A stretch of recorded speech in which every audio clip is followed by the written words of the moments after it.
নমস্কার, কেমন আছেন সবাই? নিশ্চয়ই আপনারা ভালো আছেন, আমিও ভালো আছি। আমি মিষ্টু, আর আমার চ্যানেলে আপনাদের সবাইকে স্বাগত। তো অনেক দিন হয়ে গেল আমি ইউটিউবে আসতে পারিনি। তো অনেকটাই লেট হয়ে গেল। ইকো পার্কের সিরিজগুলো চলছিল, একটা পোস্ট করেছিলাম, তারপর আর আমার পোস্ট করা আর হয়নি। তো আজকে আবার নিয়ে এলাম সেকেন্ড পার্ট ইকো পার্কের। ইকো পার্কটা এতটাই বড় যে আমরা ঘুরে ঘুরে শেষ করতে পারছিলাম না, এতটাই বড়। তো আগে হাফ দেখিয়েছিলাম, আর আজকের পার্টে থাকবে অনেক কিছুই থাকবে, তো আপনারা দেখতে থাকুন। এখন আমরা যেটা দেখতে যাব সেটা হচ্ছে ক্লোসিয়াম, যেটা ইটালি রোম শহরে অবস্থিত। তো চলুন আমরা এখন ক্লোসিয়াম এর ভেতরে ঢুকবো, দেখব। আর সত্যি কথা বলতে কোনোদিন তো যেতে পারবো না, তো নকলটাই দেখি, আর কি করব। তো আমি যখন ওপরে উঠছিলাম, এই সামনে যে বাচ্চা ছেলেটি, তার মা তাকে বলছে যে তোরা তো শুধু তাজমহলেই ঢুকে যাবি, আর কিছু দেখবি না। তো জানি না, বাচ্চাটার ভাষাটা আমার এত ভালো লেগেছে। ওরা সাধারণত মনে হয় বর্ধমান সাইড থেকে এসেছিল বা বাঁকুড়া সাইড থেকে। ভাষাটা ভীষণ সুন্দর, আমার এত ভালো লেগেছে ওর কথাটা শুনে, আমি হেসে ফেলেছিলাম। তো বাচ্চা ছেলেটি বলেছিল, মা একবারে বিদেশ ঘোরা হয়ে গেল বলো। আমি যে আমার শুনে এত ভালো লেগেছে, তাই আমি বললাম হ্যাঁ রে বাবা, ঠিকই বলেছিস, একবারে বিদেশ ঘোরা হয়ে গেল আমাদের। দেখুন আমি ভেতরে ঢুকে পড়েছি, আবার টাটাও করে দিলাম আপনাদেরকে। তো এখানে দেখুন, এখানে কিন্তু মানে প্রত্যেকটা জায়গাতেই আমি দেখতে পাচ্ছি প্রি ওয়েডিং শ্যুট কিন্তু হচ্ছে। মানে যারা বিয়ে করতে যাবে তার আগের শ্যুট হচ্ছে কিন্তু। বেশ অনেক ক্যামেরাম্যান নিয়ে সবাই এসছে, আর যারা মানে উড বি হাজব্যান্ড ওয়াইফ তারা তো এসছেই, প্রি ওয়েডিং শ্যুট হচ্ছে। ভালোই লাগছে দেখতে, খারাপ তো লাগছে না। তো আমিও একটু খানিকক্ষণ দেখে নিলাম, তারপরে আমি নিজেও তো ভিডিও করছিলাম, তো তার জন্য একটু ব্যস্ত ছিলাম। বললাম না, চলো যে যার মতন কাজ করুক, আমি আমার কাজ করি, ওরা ওদের কাজ করুক। ভালো লাগছিল বেশ দেখতে। তো এর ভেতরটা আমরা ঢুকলাম, মানে যেমনি ইডলিতে যেমনি রয়েছে, মানে এই জিনিসটা যেমনি রয়েছে পুরো সেরামই করেছে, একদম সেম। মানে দেখতে ভালো লাগছে, খারাপ লাগছে না। তবে এখানটা দেখে যেটা সবথেকে বেশি খারাপ লাগলো, যে মানুষজন জল খেয়েছে, কিন্তু জলের বোতলটাকে এখানে ফেলে দিয়ে গেছে, বিস্কিটের প্যাকেট ফেলে দিয়ে গেছে। এইসব জিনিসগুলোকে একটু ভালো করে রাখলে দেখতে কত ভালো লাগতো, সুন্দর লাগতো। জায়গাটাকে নোংরা করে দিয়ে চলে গেছে। তো যাই হোক, রক্ষণাবেক্ষণটা করা আমাদেরই দায়িত্ব, যেহেতু পাবলিক প্লেস আর কি। তো আমাদের একটু দায়িত্ববান হওয়া উচিত, হলে খুব ভালো হতো, জায়গাটা পরিষ্কার থাকতো। তো যাই হোক, বেশি জ্ঞান দেবো না। তো আমার তো ভালোই লাগছে, আমি তো চারিদিকে ঘুরে ঘুরে দেখছি। তো আমি যেহেতু ফোনেই দেখেছিলাম ক্লোসিয়াম, কিন্তু কোনো দিন ভাবিনি যে ইকো পার্কে গিয়ে দেখবো। তো হঠাৎ করেই চলে যাওয়া হলো, ভালোই হলো, একদিকে দেখা হয়ে গেল। তো আপনারাও দেখতে থাকুন। ওই দেখুন কত মানুষ বসে আছে।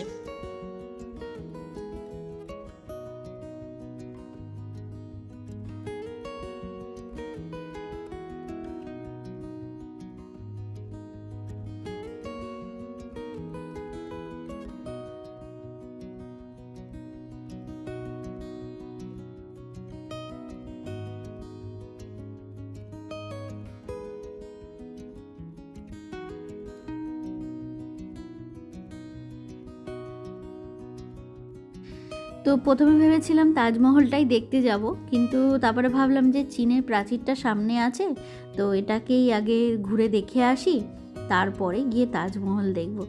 দেখুন তো কি ভাগ্য আমাদের, একবার চীনে পৌঁছে গেলাম, একবার রোমে পৌঁছে গেলাম, মানে ইটালিতে পৌঁছে গেলাম, আর একবার পৌঁছে যাব আমাদের দেশে আগ্রাতে।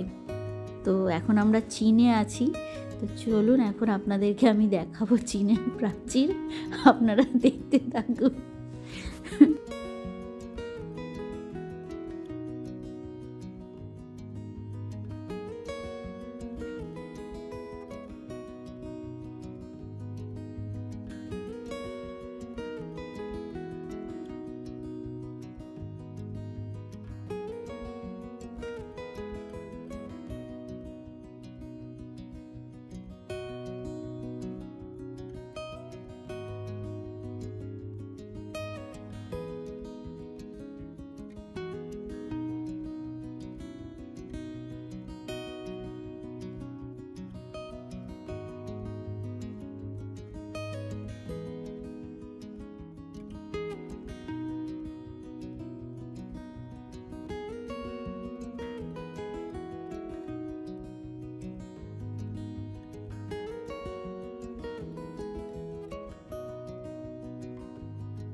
চীনের প্রাচীর তো দেখা হয়ে গেল, তো এখন আমরা দেখতে এসেছি আগ্রার তাজমহল। আগ্রার তাজমহল সবাই তো আমরা ছোট বড় সবাই আমরা জানি যে কে তৈরি করেছিল, মানে কে তৈরি করিয়েছিল না, কে তৈরি করিয়েছিল। শাহজাহান করিয়েছিল তার বউ মমতাজের স্মৃতির উদ্দেশ্যে। তো যাই হোক, ওখানে একটুখানি বসেছিলাম, ভালোই লাগছিল বসতে, কিন্তু বড্ড রোদ্দুর। প্রথমে তো ভেবেছিলাম শাড়ি পরে যাচ্ছি, জানি না কীরকম মানে কি হবে, একটু শাড়ি পরে কোথাও যাই না, তো হঠাৎই ইচ্ছা হলো শাড়ি পরে যাওয়ার। তো একদিকে শাড়ি পরে এসে দেখছি ভালোই হয়েছে, খারাপ কিছুই হয়নি। কেন বলুন তো খারাপ হয়নি? এই যে এত রোদ্দুরের মধ্যে মাথায় ছাওয়াটা কিন্তু বেশ দারুণই আমার হচ্ছে। আঁচলটা দিয়ে টুকুস করে একটু ছাওয়া দিয়ে নিচ্ছি। এত রোদ্দুর মানে পাগল হয়ে যাচ্ছি সবাই রোদ্দুরে। আমরা মানে বিরক্ত লাগছিল, ঘুরতে ভালো লাগছিল, দেখতেও ভালো লাগছিল, কিন্তু রোদ্দুরে পাগল হয়ে যাচ্ছিলাম। এত রোদ্দুর আর প্রচণ্ড গরম লাগছিল। তো যাই হোক, তাজমহলের ওপরে উঠে পড়েছি। তো চলুন তাজমহলটা আবার ঘুরে আপনাদেরকে একটু দেখাবো।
প্রচণ্ড রোদ আজকে, এত রোদ।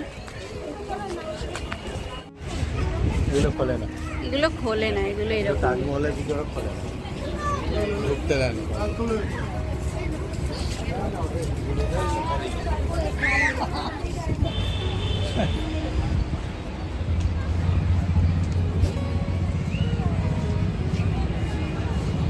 তাজমহল দেখা কমপ্লিট।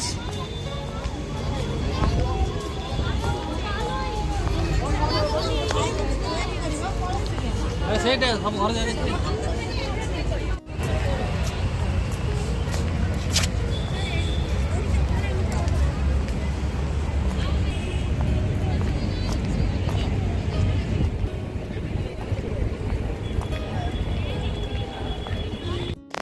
এই যে স্ট্যাচুগুলো আপনারা দেখতে পাচ্ছেন, তো এগুলোকে বলে হচ্ছে মই। তো মই ভালোই লাগছে দেখতে, কোথাকার সেটা তো আমি সঠিক জানি না, তো ভালোই লাগছে, খারাপ লাগছে না। আর এগুলো কী দিয়ে তৈরি করেছে বুঝতেও পারলাম না। আমার ছেলে তো বলছে শোলা দিয়ে, আমি যে শোলা দিয়ে থাকলে, শোলা দিয়ে যদি হতো তাহলে তো পড়ে যেত। তো এগুলো স্টোন দিয়েই করেছে, কিন্তু কিরমভাবে করেছে কে জানে, ভালোই লাগছে দেখতে। তো আপনারাও দেখুন।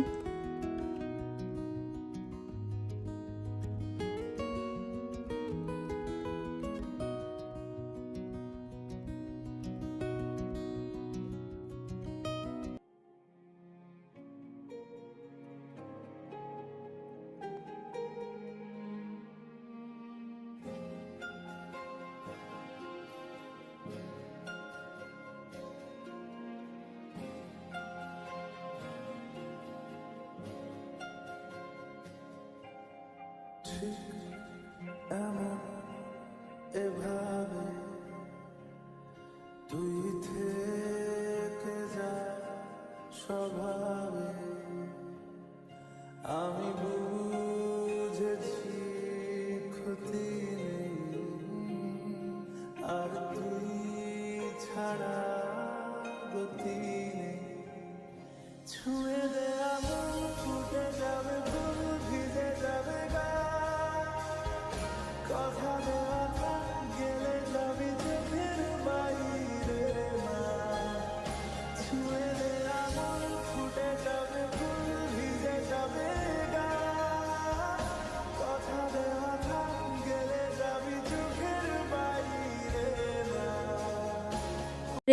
তো আমাদের এখানে সব কিছুই ঘোরা হয়ে গেছে।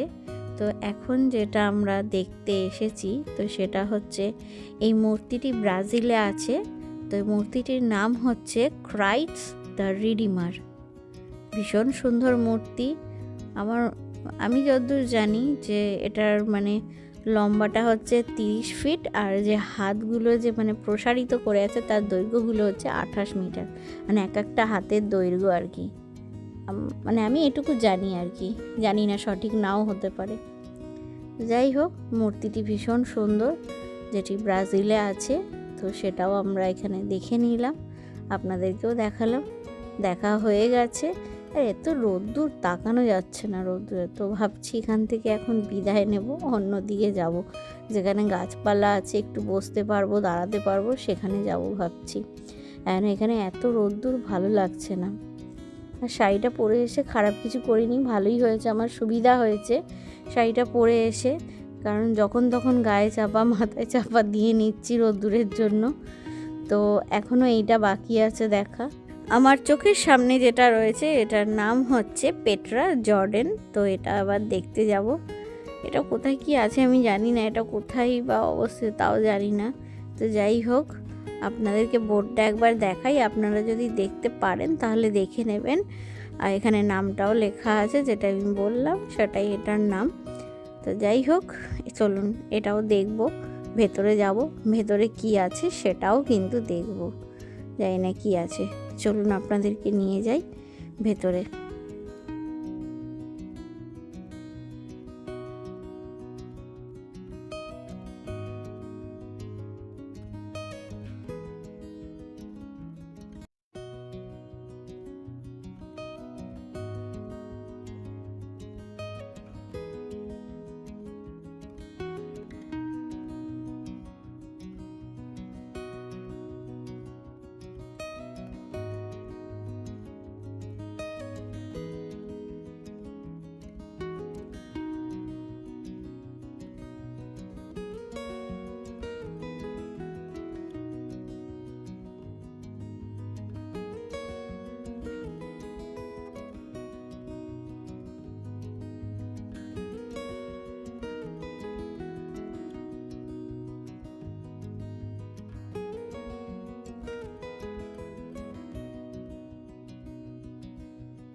তো ভেতরে ঢুকে ভালোই লাগলো, আর পাথরের মধ্যে বিভিন্ন রকমের মূর্তি আঁকা ছিল, ভালোই লাগলো দেখতে।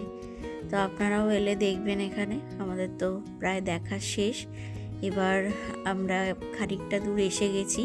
তো ছেলে তো সকালের ব্রেকফাস্ট ঠিক করে করতে পারিনি, তো ছেলের জন্য একটা পিৎজা কেনা হয়েছিল, তো সেটাই বসে ছাওয়ায় বসে খাওয়া হচ্ছিল, মানে ছেলে খেয়েছে আর আমি এক টুকরো খেয়েছি। তো এবার যাচ্ছি অন্যদিকে, সেদিকে বোটিং আছে, আইফেল টাওয়ার আছে। তো যাই হোক, এখন সবাই এখানে দেখছি বেশিরভাগ লোকই এসছে, সব বাড়ির থেকে রান্না বান্না করে নিয়ে চলে এসছে, একটা 17 ইঞ্চি নিয়ে চলে এসছে, সেটার ওপর বসে এই মাঠের ওপরে মানে হালকা মিঠে রোদেতে বসে বসে সবাই পিকনিক করছে। ভালোই লাগছে দেখতে। অনেকে ঘুরতে তো এসেইছে, ঘোরার থেকে বেশি দেখলাম অনেকেই ওই রকমভাবেই পিকনিক করছে, বেশিরভাগ দেখতে ভালোই লাগছে। তো যাই হোক, আজকের ভিডিওটা এখানেই শেষ করব। আমার ভিডিওটা যদি আপনাদের ভালো লেগে থাকে অবশ্যই লাইক করবেন, শেয়ার করবেন, সাবস্ক্রাইব করবেন, আর পাশে থাকা বেল আইকনটি প্রেস করে দিয়ে অল করে দেবেন। তো টাটা, বাই বাই, সবাই ভালো থাকবেন, সুস্থ থাকবেন, সাবধানে থাকবেন। আর আমার অনেক দিন আমি ইউটিউবে আসতে পারিনি, আমার নিজস্ব প্রবলেমের জন্য, তো আমি নিজেই আসতে পারিনি। তো আবার আমি এলাম। হ্যাঁ, আশা করি সেটাই তো এবার দেখছি, প্রায়ই বেশিরভাগই আসবো আমি পিকনিক। ইউটিউবে।